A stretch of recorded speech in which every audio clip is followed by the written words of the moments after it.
Well, good afternoon. When we were kids, and if we scratched ourselves against something or we fell to the floor while we were having so much fun at the playground, Mom would normally rush to the scene, lick her finger, and touch our wound with her wet finger. And almost instantly we felt better. Not because saliva has any particular healing benefits, it's basically water and bacteria, but because Mom was there and she touched our wound with her loving hands.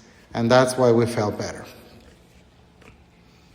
In the gospel, Jesus takes dirt and he mixes it with his saliva and made this clay, this mud, that was smeared on the eyes of this man who was born blind.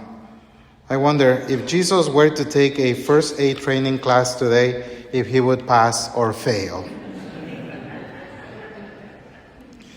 Let me tell you another thing. In the Middle East, when people want to show a sign of extreme contempt to other person, they will pass by you and they will spit on the ground. Yes, I have seen that done to me wearing my Roman collar while being in the Middle East. The man born blind was an adult man who had to suffer the contempt of everyone for decades. He was known not for who he was, but for his disability. He was known as the one that used to sit and beg, the man born blind.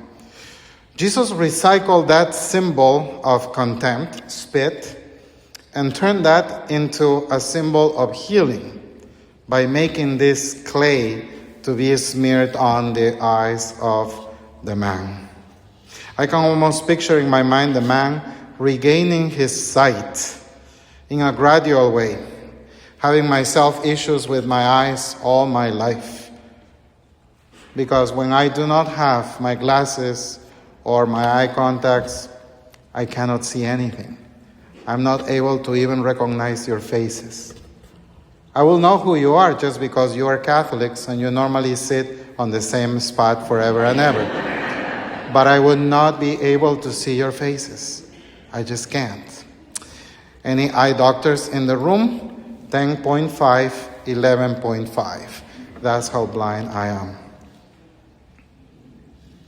Every time I put on my contacts or my glasses, I can go in an instant from a world of complete blur into a world of clarity. And if I put on the contacts, it's even better, because normally the glasses shrink everything. You're smaller. But with the contacts, suddenly you're real size, real life. It's about perception. Perception of reality is not just about seeing things, but seeing with clarity and being able to interact with the world once again.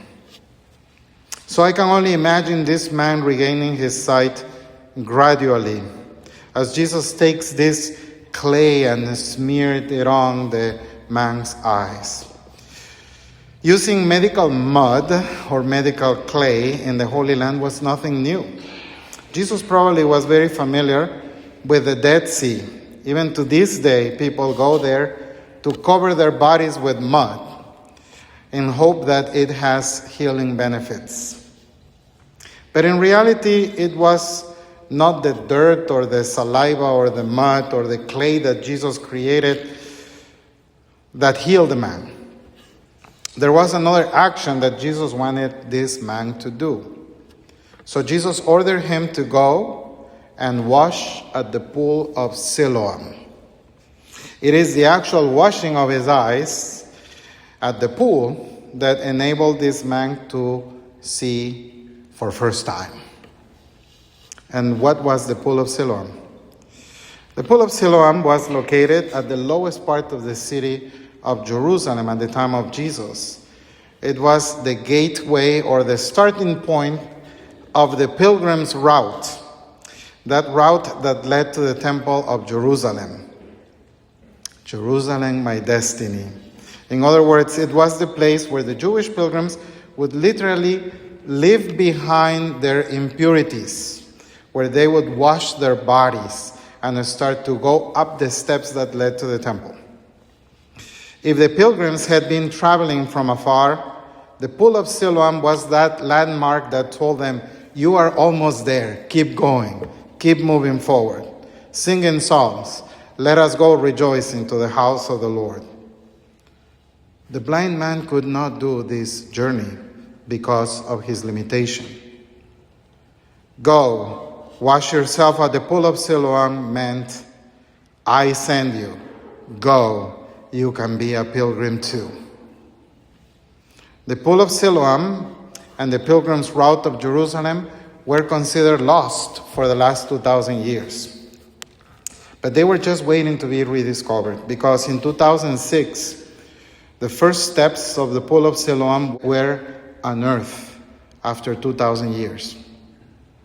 By now, the entire north side of the steps of the pool of Siloam are visible, and more archaeological digging is taking place as we speak. The pool was perhaps the size of an Olympic-sized pool, actually bigger. The street that took the pilgrims from Siloam all the way to the temple has also been discovered in its entirety by the work of archaeologists. Jesus walked on those steps, and eventually the blind man, with recovered sight, walked on those steps too. The pilgrim's route was opened this year in January, a couple months ago, only a few days before I walked on those very same steps with my sisters. We were there on our last day in Jerusalem. We walked up from Siloam all the way to the temple, as if Jesus was saying to us, go, I send you, you can be a pilgrim too. Right now, all those places that we visited in January, they are under constant missiles alert. It's hard to picture that. Just imagine your life going about and having to go down to a bunker 4, 5, 6, 8 times a day.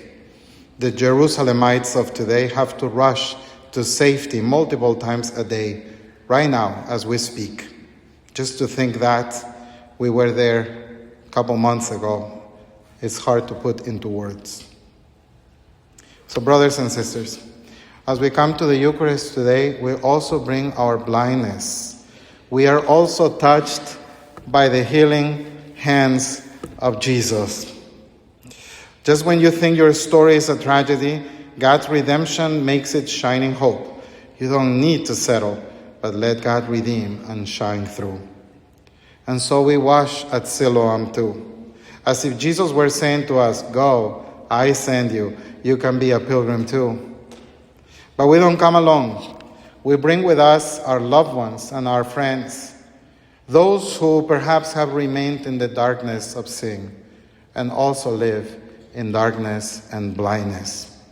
We can be the voice of Jesus to them and for them, as if Jesus were saying to them through us, go, I send you, you can be a pilgrim too.